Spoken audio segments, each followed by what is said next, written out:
And the reality is a lot of people will never get to that 100K mark for two simple reasons. And that is knowing the right people and actually being good enough. That's like quality and standards. And the reality is most people miss the quality and standards part more than they realize. For context, I've been running a development agency for the better part of almost 3 years now. I've done software engineering as a freelancer as well before. And I've just been in startups and this kind of stuff for a long time. And I see a lot of developers who basically want to make more money and things like that. But a lot of them also who they don't have the skill set. But I've also seen developers at some of those top companies, some of those developers who get paid really, really well. And the difference is in the standards. And that is the reason why some companies will still hire engineers in San Francisco who will cost them 3, 4, 5 times as much as an engineer anywhere else in the world. But they will still opt to hire for the people in San Francisco because the people in San Francisco, they're some of the best in the world. And they're the best in the world, not out of necessarily having more technical knowledge, but it is in the standards they hold. What I mean by standards is like one of the simplest ways to describe it that I can find is how many instructions do I need to give you in order for you to complete a task to a very high degree of quality? And high degree of quality, high standards, that basically translates to attention to detail. If you try and make something like I make videos, and so does Steven Spielberg. Steven Spielberg makes movies, lots of movies.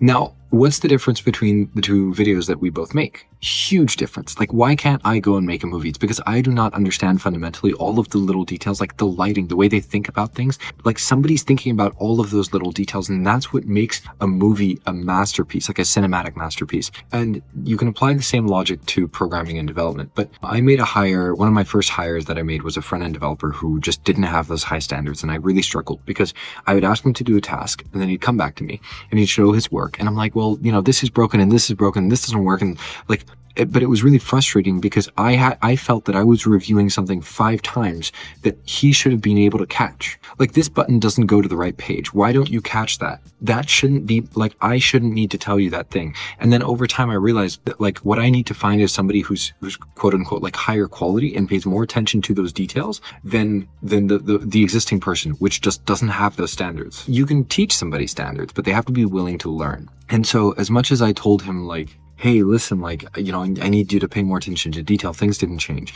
And that's okay. Like, you need to push yourself. There's nobody who can push that for you. And if you are not receptive to like learning more and becoming better and things like that, there's nobody who can teach you that. And I see a lot of people who reach out to me, and some people send portfolios which are just not that good. Or, somebody will reach out and they want a job or something, but their portfolio just doesn't look that good. Like it doesn't tell me that they have high standards. That's the thing that I look for when I hire people. And that is the thing that guys who make 6 figures, they have good standards. That's what they do. And they make over 100,000. They make 6 figures, and then the other part of it, granted, is also like geography and stuff like that. Like if you work in the US, can you make 100,000 as a programmer? Can you still do that in let's say like Portugal or Spain? It's a lot harder. Like geography comes into play as well. But the main thing that I want to highlight in this video is the standards part, because you cannot go to the US if you cannot compete with their standards, and you need to push that bar up, basically. And so the other part of the equation is who you know, and that's just something that you build over time. You connect with people and you build you get a job, you build connections around that job. Or if that job is local and you want to go international, then reach out to some people, build relationships. Relationships take time to build. Don't reach out asking for a job. Reach out asking, just saying, hey, like, tell me about yourself, and making friends and stuff like that. And like, that's also how you get really good jobs. It's not typically through applications with resumes and stuff like that. It's more through like, hey, I know this guy, he can get me in, and blah, blah, blah. Like, and that takes time. It's a lot harder to do, but that's an entire other video of its own. But the main thing that I want to highlight is that most people do not get to those kinds of numbers because their work just isn't good enough, especially juniors. Like in seniors, you don't have that issue because seniors have just done the thing enough times that they improve their quality standards. And so, when I say like, hey, make me an app, they know exactly what to do, and they know how to make it look good, feel good, all those things. And I don't need to tell them because they just know what good looks like. Whereas if you don't know what good looks like, you have to learn, be open to learning. So constantly look for examples of people who are doing it better than you. Like I made a video about this literally like 2 days ago, but I made a video on an inadequacy on my channel. And it's just like, I feel so inadequate. I've been doing this for 2.5 years and I still feel like I've built a business that makes me more money than I could imagine. And it's still baffles me how incompetent I am and I feel. And I look at other companies, damn, these guys do it so much better than I do. So you have to be constantly looking for people who do it better than you do. And then the other thing is just practice. You just do more of the thing. Like if you just, even like these, the reason I record, so I record every day. I've been recording every day since January 17th or something. That's not even a year. I barely started. And the reason I decided to record every day was because I just wanted to practice. I just wanted to do it again and again and again. Like I just want to get more reps in. And so guess what? If you build 100 apps, you're probably going to get pretty good. And if you build 100 apps and every single time you pay attention to somebody who did it really well and you build what they did, guess what? You're going to get good. And then you know what? People are going to start asking for you to build their stuff. If you become like one of the best developers in the world at any particular technology, you can definitely get paid extraordinarily well.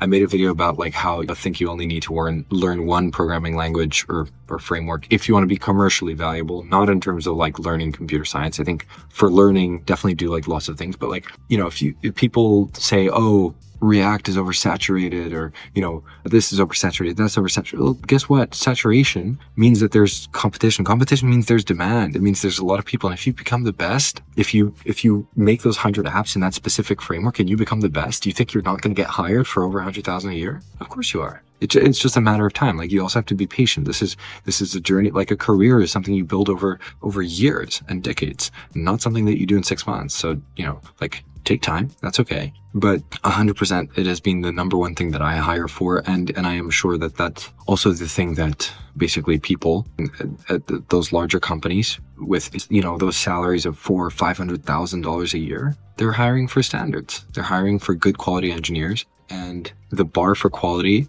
is, it's high. And you should always push for better quality, basically, is my point. I think for most people who feel like they haven't been able to reach the benchmarks that they want. If you're not where you want to be, it's probably because you're not good enough in some respect, whether that's quality of work or not knowing the right people. But usually it's a mix of both. But I've recently seen a lot of people whose quality is just not there.